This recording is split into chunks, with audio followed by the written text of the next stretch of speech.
It's Take Two with Jerry and Debbie. I am Jerry Usher along with Debbie Georgianni. This is the show, as implied in the name, the name of the show, Take Two.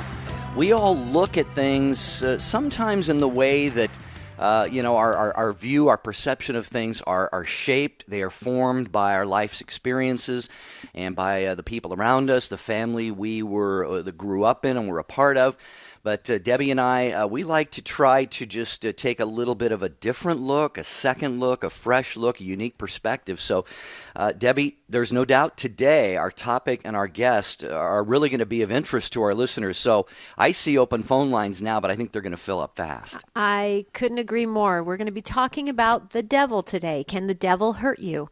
We're going to, really explore this and have some, interesting conversation. But we really depend on you, dear listener. You, that person that's sitting right there listening in your car, at work, at home, wherever you are listening to Take Two with Jerry and Debbie right now, you play a part in this discussion. So the number to dial is 1-800-585-9396. Like we said, we're talking about the devil today. Jerry?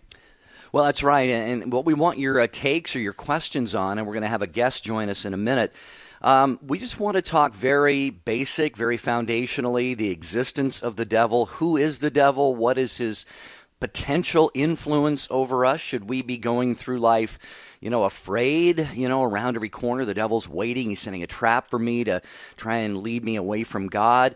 If you've got kids, you want to obviously teach them just simple practices, being in a state of grace, being prayerful, things like this, but not being, we don't need to look over our shoulders all the time. So what are your questions about the devil, how he tempts us, influences us? 1-800-585-9396. Deb? Phone lines are filling up, and so that's a good thing because you drive this conversation. So like Jerry said, we want to talk about the basic understanding of Satan and how we as Catholic Christians should conduct ourselves in our lives to either be aware that Satan exists or to understand it better so that we can understand what's happening in our own spiritual lives. So this is a very important topic, but we have to kind of take it in little bite-sized chunks because, a lot of people have a difficult time understanding about this, fallen angel who, wreaks nothing but, havoc in our lives. And so we want to start off the conversation well and continue it well so we come out of this hour with a better understanding and it could help us in our spiritual life. 1-800-585-9396. There is one open phone line, and that could be for you. 1-800-585-9396.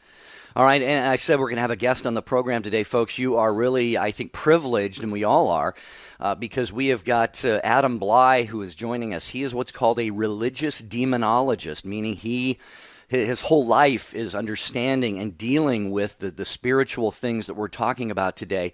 He works for the Diocese of Pittsburgh. He has a Master's of Science from Penn State University in adult clinical psychology. He's done psychological work in community and forensic settings. He is a peritus, or an expert on religious demonology and exorcism. He trains priests to do exorcisms and has assisted himself many times at solemn exorcisms. But we're not going to really get up to that level of discussion today. I mean, we can to a certain degree, but really just want to keep it kind of basic just to help us all grow closer to God spiritually. So, Adam, welcome to Take Two with Jerry and Debbie. How are you? I'm doing good, Jerry. Thank you. Good to have you on the program. I think where Debbie and I would like to start, Adam, is, who or what is Satan? How are we to understand his being? Well, I think the place to start is the Bible. So we see Satan appear really in three striking ways in the Scriptures. One is right at the very beginning of Genesis. The next is at the very end in Revelations. And then we see him appear in a very dramatic way in the life of Jesus in the Gospels. And so what we can take from that, plus what the theologians have figured out, is that at the beginning of creation, God created the angels first, created the spiritual first, and he gave them free will, like we have. And he showed them the plan that they were going to participate in if they chose to serve.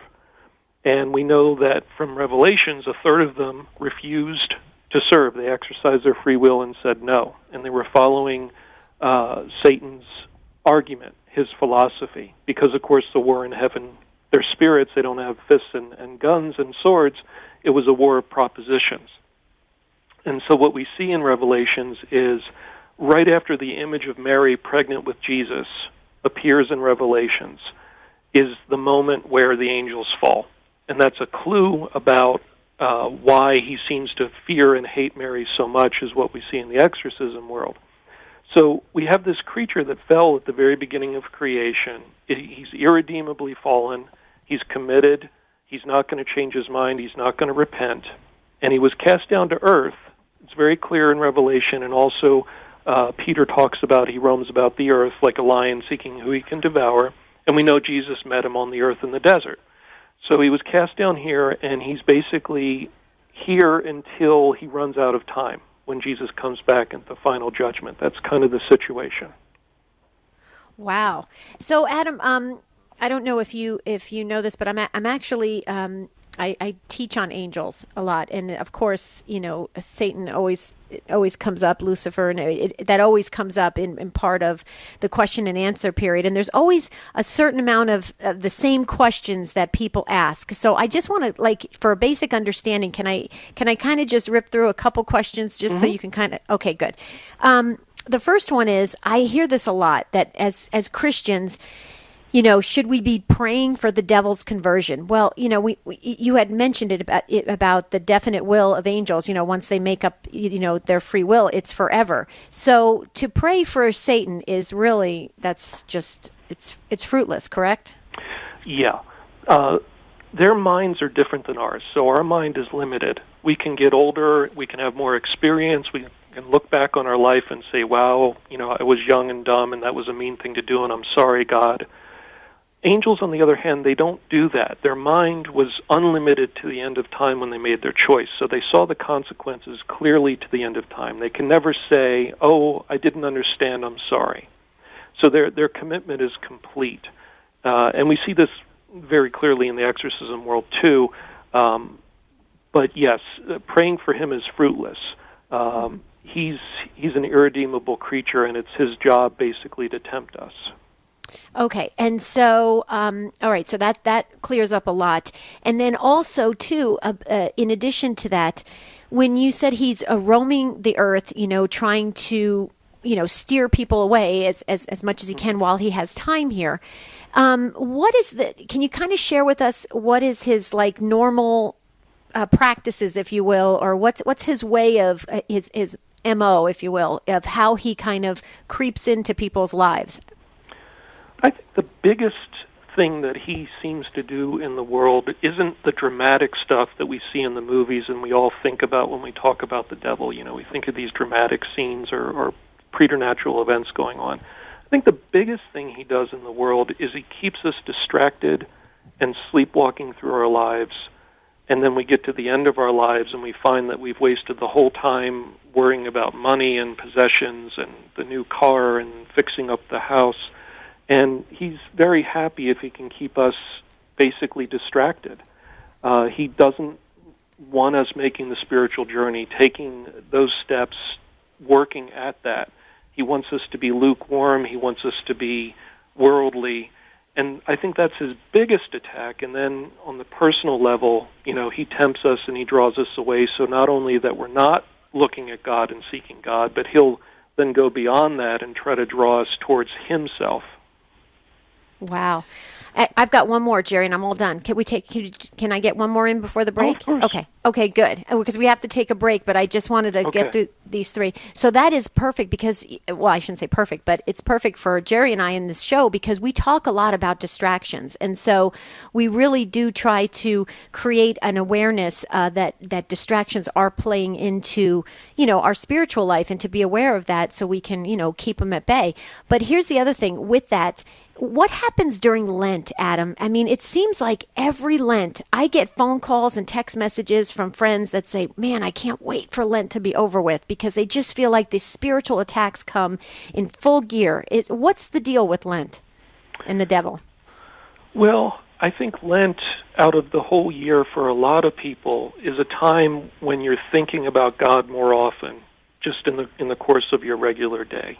You know, I think a lot of us, we get caught up in our work and our lives, and we think about God maybe at church or a little bit in the morning or the evening and when we pray. But at Lent, when we're giving something up, we're constantly reminded to think about, why am I giving that up? And, I'm feeling this discomfort or dissatisfaction, and okay, I need to be okay with that.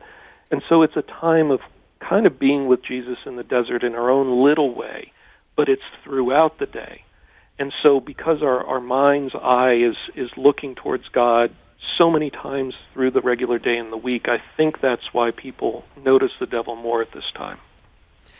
Adam Blai, our guest here on Take Two with Jerry and Debbie. Adam is a church-approved religious demonologist, so his whole life really is spent being involved with spiritual things. He helps out his bishop and other bishops around the country, call him in to investigate and work on cases of even rising to the level of oppression or possession.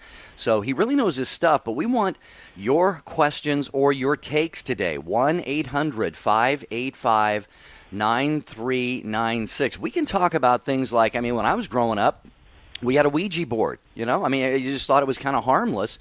So if you had one of those when you grew up and you wonder, are there any effects of that? Or maybe you got one for your kids and you thought, hey, this is just kind of a harmless thing. Or, if you feel yourself sort of under the pressure, spiritual pressure, really being tempted strongly away from God.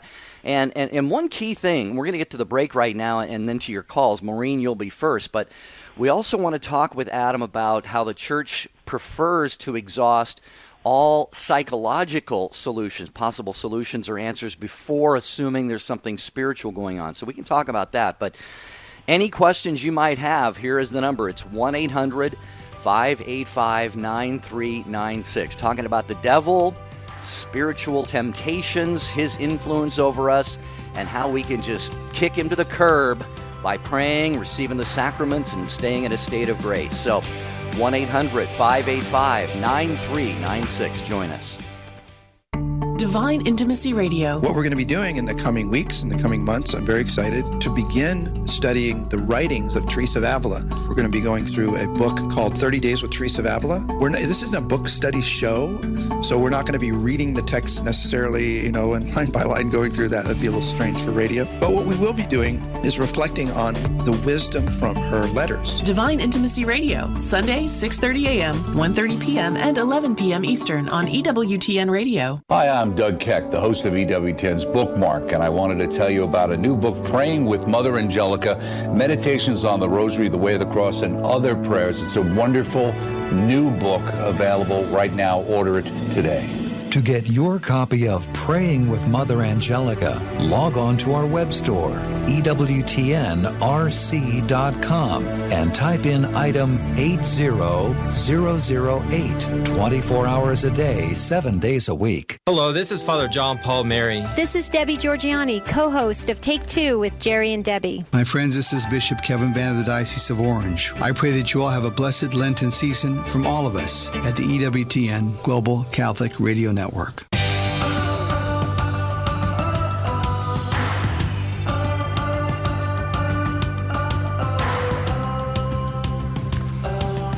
Thanks for joining us today on Take Two with Jerry and Debbie on the EWTN Global Catholic Radio Network. We're talking about the devil today. Can the devil hurt you? And our guest is religious demonologist Adam Blai. Adam, I just have to say, you went through those questions that I had, and you were just amazing, your answers. I was actually on the break, I actually instant messaged Jerry, and I said, I wish I could talk to Adam every day, every single day of my life, because you're amazing and how you answer, and you're so pastoral, and I'm just so excited. I can't wait to see you on stage April 23rd at the Chaffetz Arena for the One Faith Experience. Wow. I can't imagine just you looking out and seeing, 8,000 faces, and you're sharing all these great understandings and how it's going to change people's lives. Thank you for being one of the speakers. I just wanted to say that in advance. Oh, thank you, and you're being too kind. All this is Jesus' information. And, about the One Faith Experience, I am really looking forward to that. There's a lot of great speakers. It's obviously not about me. There's a lot of wonderful speakers there and good information, and it'll be also a chance to meet more people and answer more questions directly. So, yeah, it's going to be great. Yes. Yeah, details about that are at onefaithexperience.com. Adam is one of our 6 speakers. Tim Staples, Father Larry Richards, Deacon Harold, Matt Maher will round out the night with a great concert. So please Teresa join us in Tomeo. St. Louis. Teresa Tomeo, April 23rd, onefaithexperience.com. All right, Adam, we got full phone lines here, not surprising. So we're going to take as many calls as we can get in today. Maureen, you called first in Las Vegas, so you get to go first, listening to EWTN Radio on Sirius XM 130. Oh, we just lost Maureen. Oh, she was waiting so patiently. Wait a minute. Maybe No, Maureen? No, Maureen? Yeah, Maureen, she fell call off. back. Yeah, she fell off the line. So the other calls are being screened, Adam, and while they do, please share with us for a couple minutes about what I said going into the break, that sometimes people, Adam, at least tell me if I'm right or wrong, are too quick maybe to say, oh, it's the devil, it's the devil, it's the devil, when it could be just our psychological makeup, it could be our emotions, it could be just, things going on in our lives. So how does the church tend to approach things psychologically, maybe before digging deeper to look for a spiritual problem? Well, Jerry, the first thing is we have to understand that it can be both. So, in life, it never hurts to pray.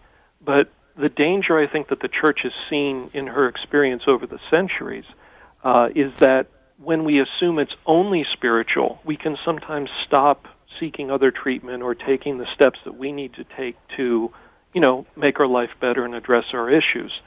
So, like if somebody falls into saying, oh, I'm going to blame this on this external, force, the devil, and I'm not going to participate with my doctor or my medicine or try to work on, bettering myself in whatever I'm struggling with, it can kind of, in a sense, be a cop-out where the person can be diminished through turning to that. Now, that's not to say that there aren't real spiritual problems. There are. But what the church does and says, particularly in the world of exorcism where it's most clear, is the person must go and have medical and psychological evaluations by licensed professionals first that will advise the bishop's office of their diocese about what they see and whether the complaints can be accounted for and treated. And then what we generally do is if we see that it's, understood and treatable, we encourage the person to participate with treatment. And then we'll pray for them in a general way, not doing exorcisms, and then see over time how things develop. Because, Jerry, and we can get to this at some point, I think, the main way the church addresses a lot of demonic problems is the natural Catholic life, the sacramental life, a healthy prayer life that's balanced, and not just around, Lord, please stop this problem, but a balanced life that includes all the aspects of prayer. That's going to address temptation and up through oppression for most people. And so really there's a danger of saying like, oh, this problem is super special and I need an exorcism or, I need something unusual here. We kind of do the church a disservice and Jesus a disservice when we don't realize how much grace comes through the sacraments, particularly confession and the Mass when it comes to demonic problems.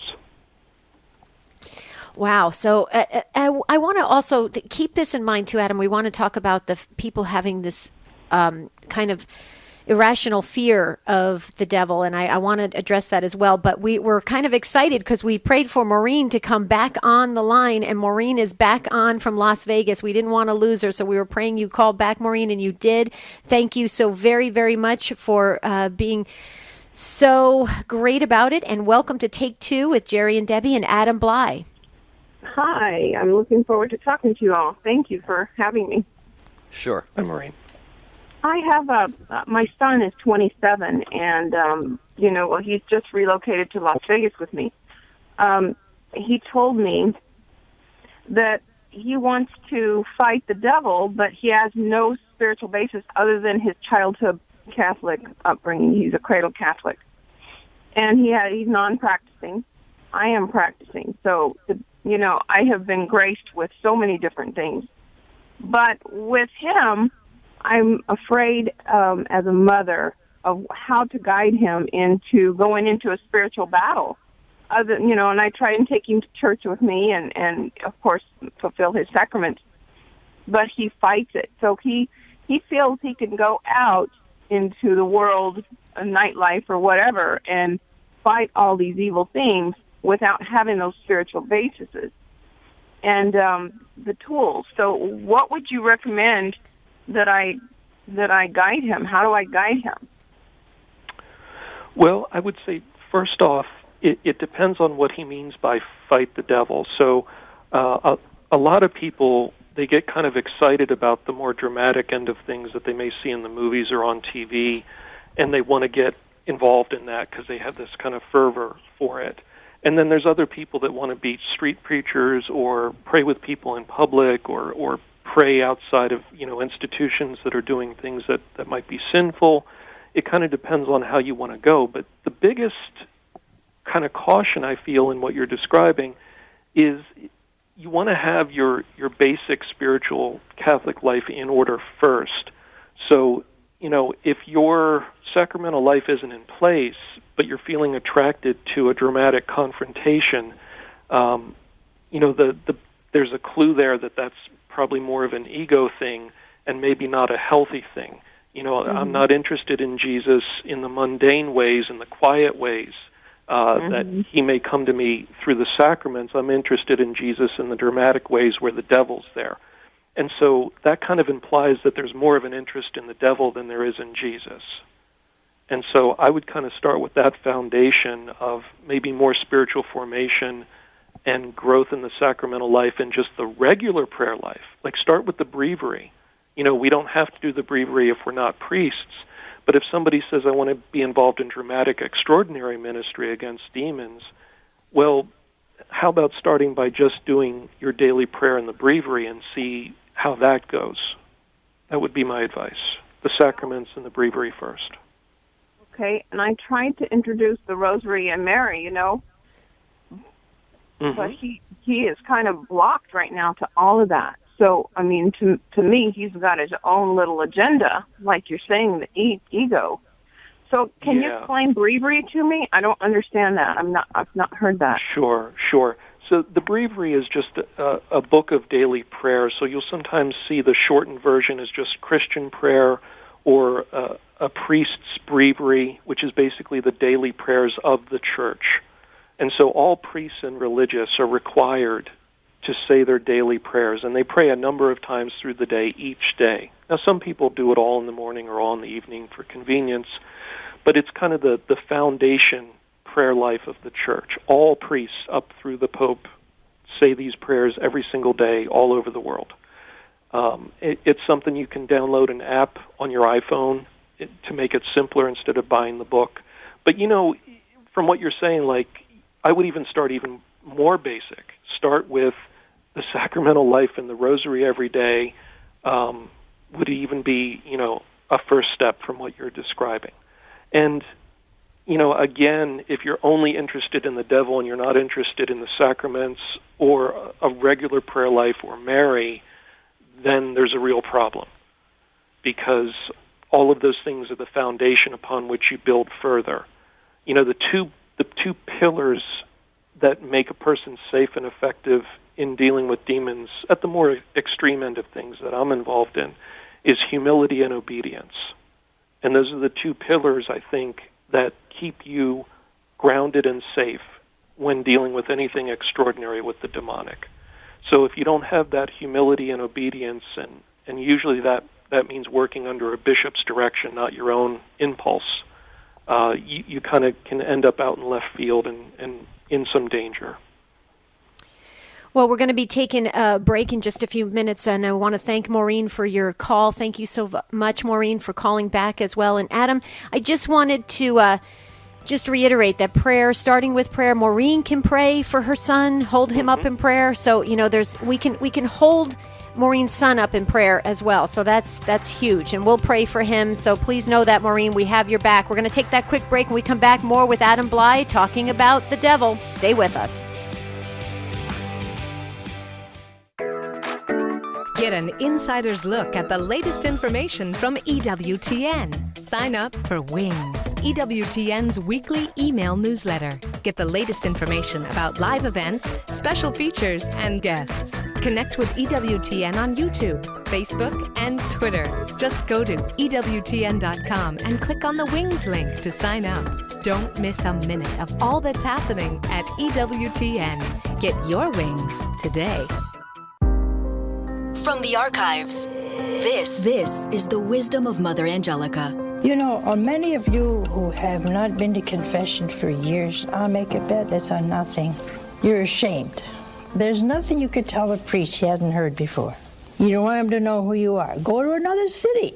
Go to another state. Who's going to know who you are? God knows who you are. So all of these things that we're so afraid of, people's opinion, it doesn't mean anything. You know what our dear Lord said about other people's opinion? The opinion of men mean nothing to me. I always wondered how the liberals are going to interpret that inclusive language. They wouldn't dare say the opinion of women don't mean anything to me. It must be the opinions of people. Whatever it is, opinion made nothing to him. Why? For more about Mother Angelica, visit EWTNRC.com. Something amazing is happening on EWTN. One wildly dynamic speaker and a team of young missionaries are on a cross-country road trip, spreading their message of hope in Christ. Their passion is awakening youth to the power of God's love. It's energetic, honest, affirming, like nothing you've seen on TV before. You're Amazing with Justin Fatika. Thursdays at 10 p.m. Eastern on the Global Catholic Network, EWTN.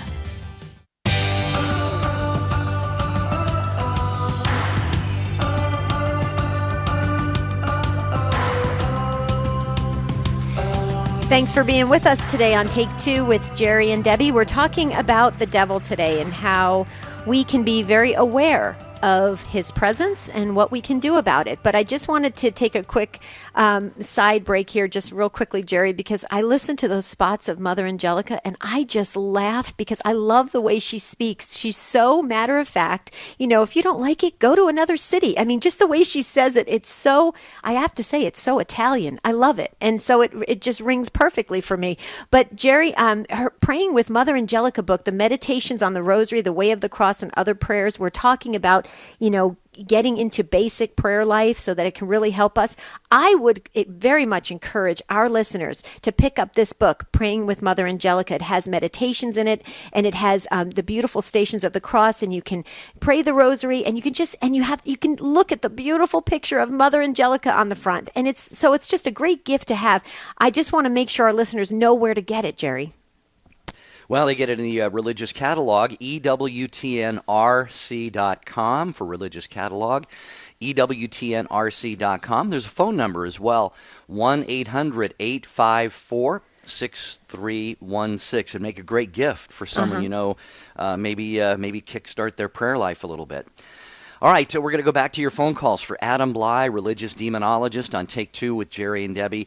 Our number is 1-800-585-9396. If you've got a question about the devil, who he is, what he does, how he tries to lead us away from God, and how we can really rather quite simply stay away from his real strong influence over us by being prayerful, receiving the sacraments, give us a call. Rose is in Vestal, New York, listening to EWTN Radio on Sirius XM 130. Hi, Rose. Welcome. Hi. Thank you for taking my call. Sure. I was listening and I heard your guest mention a Ouija board, or someone mentioned a Ouija board. And when I was younger, my parents had bought a Ouija board. We were a Catholic family. I guess they just thought it was a game, whatever. So we used to play it, and I don't remember anything happening while we were playing it, really. But something strange happened at nighttime to several of us who played that game. And I always wondered about it as an adult, what it was, and I've read that people call it some sort of paralysis, but to all of us that happened to, it seemed like we were being attacked when we were sleeping, like something was holding us down and covering our mouths, and I don't sleep on my back to this day. I'm afraid to sleep on my back. I only sleep on my side. And my son, who is 17 years old, who never played Ouija board or anything like that, has had that happen to him too. So I just wanted to get, your take on that. Okay, so there's a lot there, and we can't cover all the details, but here's the quick version.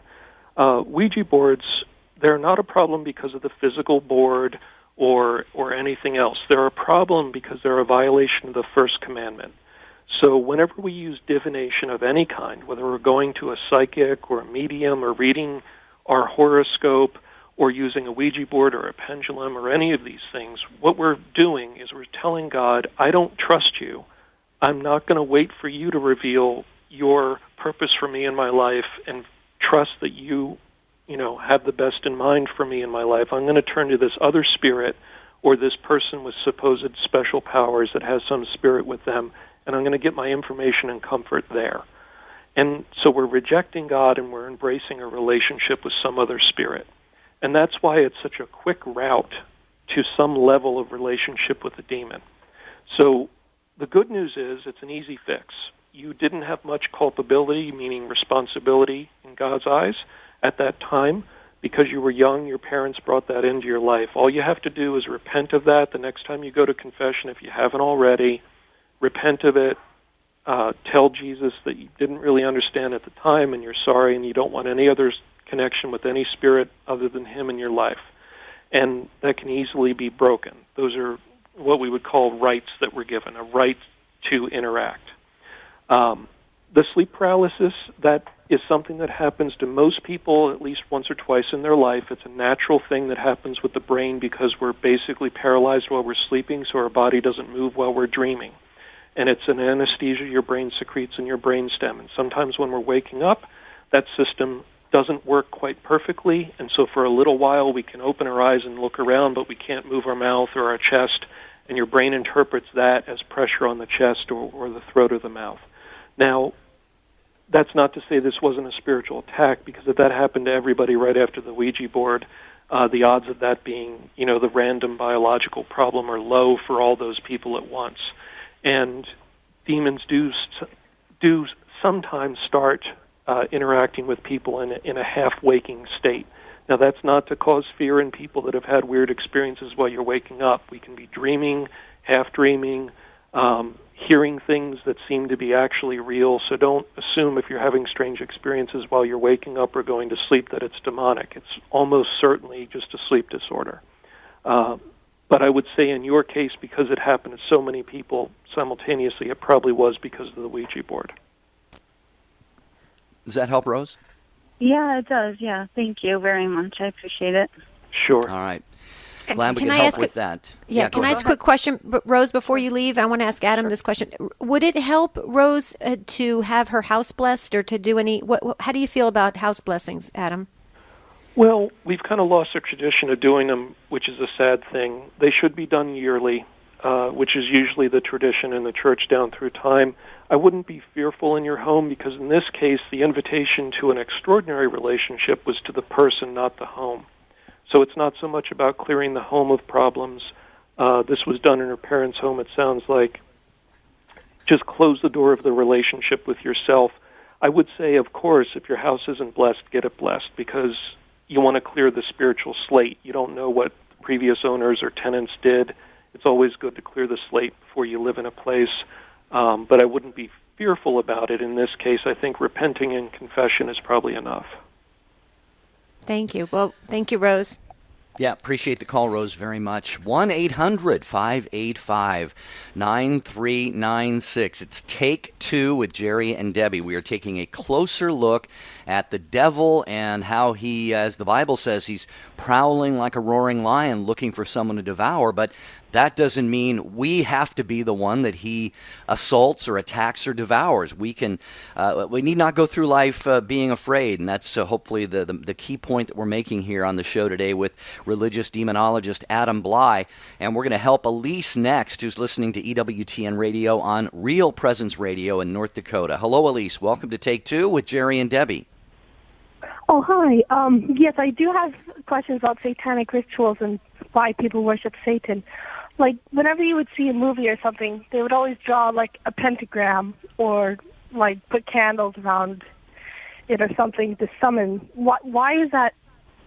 And why do certain symbols, or like the number 666, why does it correspond with the devil?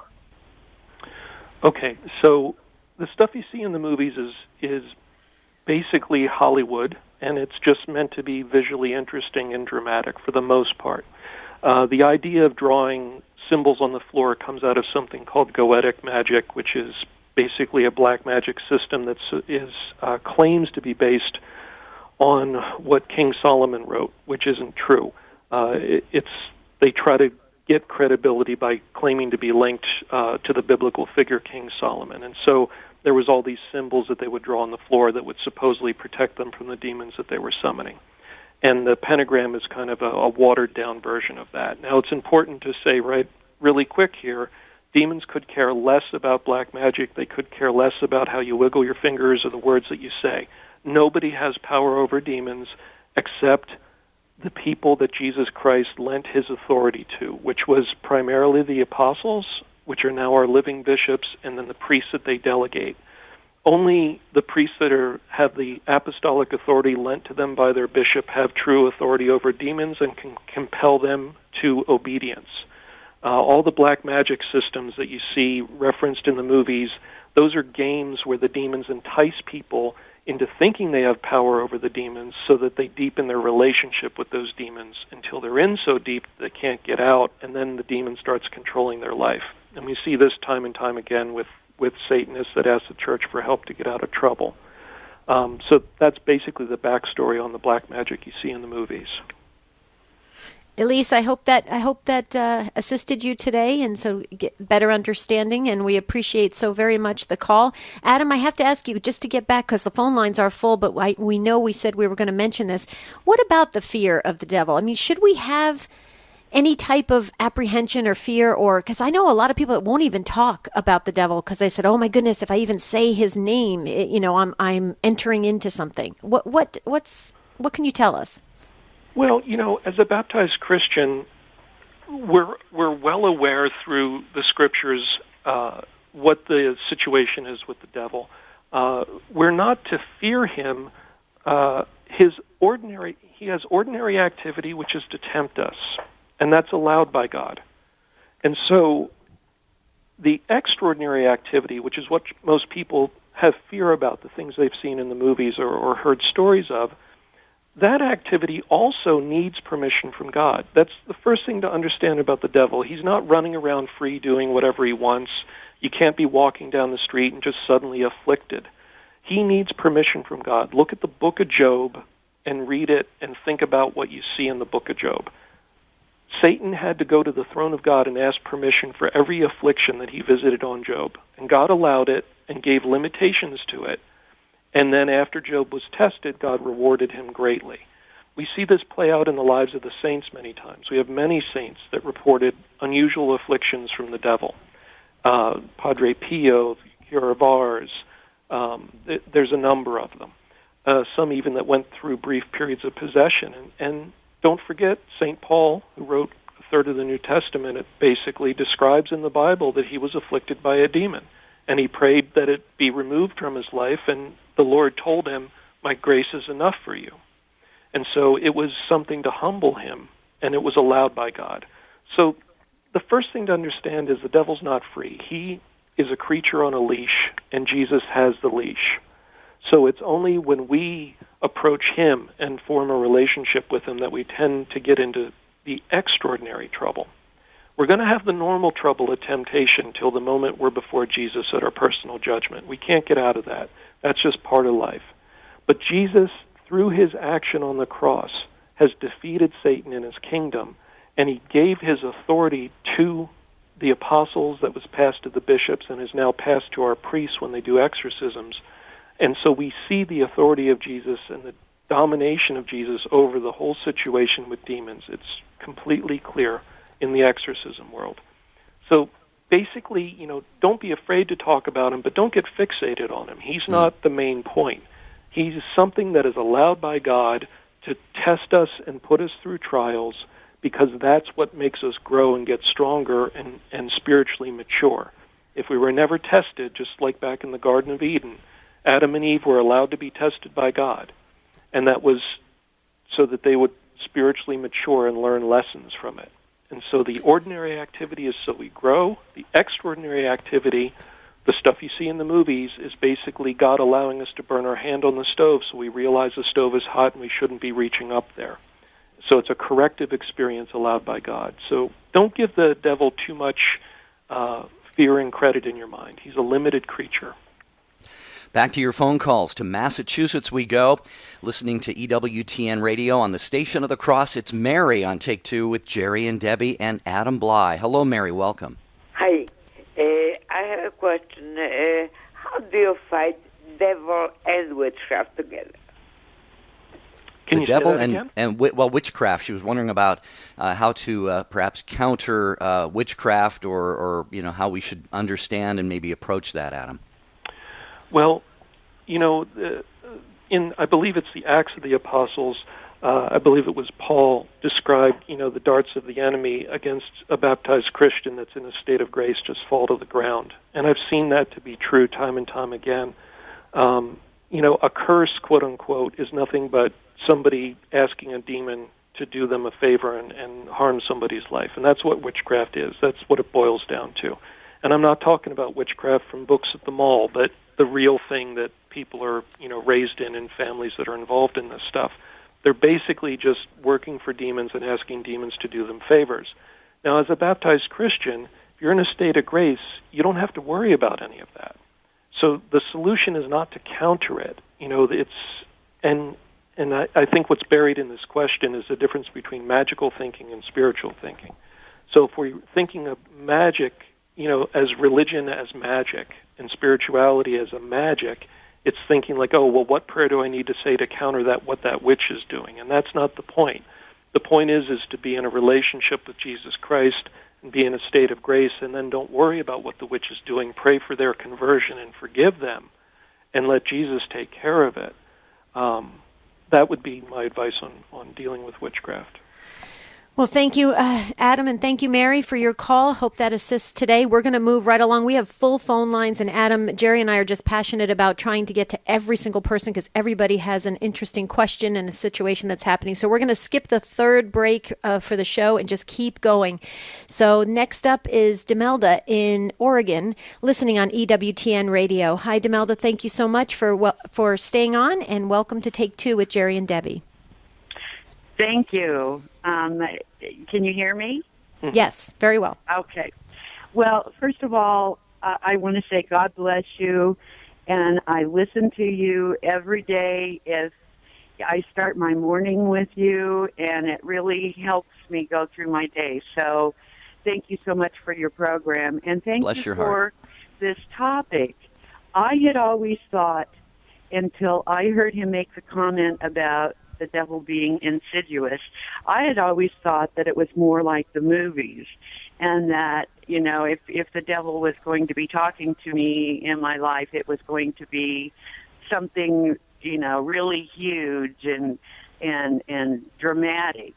And so I didn't realize until I heard him say that, and it is God that is speaking through him to me, to realize that the times that I just walk through life without thinking about God or Jesus or, really being aware of what I'm doing, that is the devil working. And I had never thought of that before. And so I want to thank you for that. And I also want to ask, what other sort of things do we need to look for that are of that nature, that to give us a sign that, okay, well, we really need to pray right now because this is the devil doing his insidious things in my life, and I want to make sure that doesn't happen. Well, again, and one thing that you said I just wanted to clear up, God doesn't speak to us through the devil. So the devil is, think of him like a dog with rabies. He's an animal that is poisoned, and his nature is to attack. and he cannot help himself. He's diseased and he's out of his mind. And so he's a creature on a leash, and his nature is to attack and harm, and he cannot stop. That's just how he's built now since he fell. So God isn't speaking to us through the devil. The devil, and it's subtle, but reflect on this, the devil is a creature that serves in spite of himself. And so God allows him to continue to exist and allows him a certain amount of freedom for the ultimate benefit of the people that are tested by him and ultimately to glorify God. Because when the devil is seen and then we turn to God and turn to Jesus and his authority and we're freed of that, that glorifies God. And so if you look at the Gospels, 7 of the major miracles that Jesus did were exorcisms. And basically in Mark, the first thing that he did in his public ministry is he went to the synagogue, he started preaching, and immediately there was a demon speaking, saying, "We know who you are, Son of God. What are you doing here?" And he did an exorcism right there at the very beginning of his ministry. And the two things that people talked about that the word got around was a new teaching with authority, and he cast out demons by command. And those two things was what started the fame of Jesus at the time, because people didn't understand how he was able to do that. So it's important to keep an understanding of him. Don't give him too much honor. Understand that he's this kind of creature that's limited, but he's not a servant of God, but God allows him to exist for ultimately God's glory. All right, Demelda, thank you. I hope that is helpful to you. Thanks for the kind words, too. And we love being on Mater Dei Radio, and I'm right there in Cottage Grove, beautiful area in the Willamette Valley. Thank you for joining us here on Take Two with Jerry and Debbie. 1-800-585-9396. Let's see. We're going to go to... I'm not sure, is it Noe in Wenatchee, Washington, listening to EWTN Radio in beautiful central Washington. Did I get the name right? Is it Noe? Noe, yes. Noe, welcome. One of my best friends lives in Wenatchee. Beautiful area. How you doing today? Pretty good, thanks. Thanks for taking the call. Sure. So my question for Adam was, since he's fighting the devil directly every day, does he have to do or say special prayers every day? And also, how would he interpret Pope's words when he visited Mexico in his homily and he said, you don't fight or you don't negotiate with the devil because you're going to lose every time? How would he interpret those words? Oh, okay. What was the quote? You don't fight or negotiate with the devil? Yeah, you don't. You never negotiate with the devil. He said it in his homily, the first homily in Mexico City. He said, "You don't negotiate. We don't negotiate with the devil because we're going to lose every time." Yeah. Okay. So first off, in terms of my own life, I'm a sinner. I certainly, in the early years, I've been doing this about 10 years. I look back in shame, at the state that I was in during a lot of these years. And the thing that I've seen very clearly over time is the biggest part of being able to do this and go to exorcisms and be involved in the extreme end of this work. It's not about us. It's not about our holiness. It's not about what prayers we say, but it's about Jesus appointing us to do this work.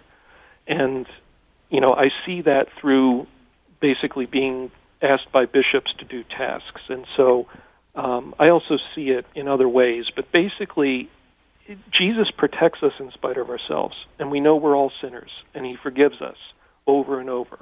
And the graces come in spite of our sin and in spite of the way we keep falling away and rejecting him in little ways and sometimes big ways. And so I try to have, a good sacramental life. I try to pray. I try to reflect on spiritual matters and all of that. But I don't have any illusions that any effort of mine is providing protection. Totally not. All of us are filthy rags before God. So it's all Jesus. Jesus is providing the protection. He's also doing all the work. He's the one responding to the prayers. He's the ultimate exorcist. It's only his Lent authority. So anyway, that's that part of it. The issue about negotiating, I think that's a reference to, I'm guessing here, I don't know what the Pope was thinking, but it's very clear in the Church's ritual of exorcism, the rite of exorcism, which is a sacramental of the church, that we are not to talk to the devil outside of very limited questions that are supposed to be asked that are relevant for freeing that person. And you never make a request of him. That's fruitless. And you never get involved in the conversation with him because he's more cunning and manipulative and smarter and more experienced at manipulating people than we are. And so the church has learned and put down in the rules for exorcism that we don't negotiate, we don't have conversations, and we don't ask for things. He laughs if you ask him for something. He must be commanded to do things in the name of Jesus Christ only. So that's probably what the Pope was getting at. All right, Noe, I hope that helps. Boy, Debbie and I, we reach this point every day on the show. We just feel so bad that we're not going to get to all of your calls. I wish we had another hour. But Adam, where can people find out more about you? Give your website. And I know you go out, you speak at parishes and conferences, and you've got some resources that you're developing right now to really help people with these matters. So what's the best way for people to contact you? Well, I can't respond to everybody. I get a lot of emails, so I can really only get involved in cases and situations that are from priests or bishops. And if it's in another diocese, I have to refer the people to their diocese and their pastor ultimately. But I have an informational website, religiousdemonology.com, just all one word, religiousdemonology.com. And I am working on a book that's been requested by people many times over the years, and that should be out in 2016, kind of covering all of these issues in much greater detail. And I believe, Jerry, we also have a kind of a video series for people that like video instead of reading, which is a whole lot easier if you look at YouTube. And that should be available this year also. Good, yeah, and I basically misspoke when I said how can people contact you. I know you can't correspond with what it should have said is how can people learn about what you're doing. Again, Debbie, Adam Blai is going to be with us at the One Faith Experience along with Teresa Tomeo, Hector Molina, Deacon Harold Burke-Sivers, Father Larry Richards, Tim Staples, Matt Maher. Folks, tickets are selling, but a lot of great. There's not a bad seat in the arena, the Chaffetz Arena.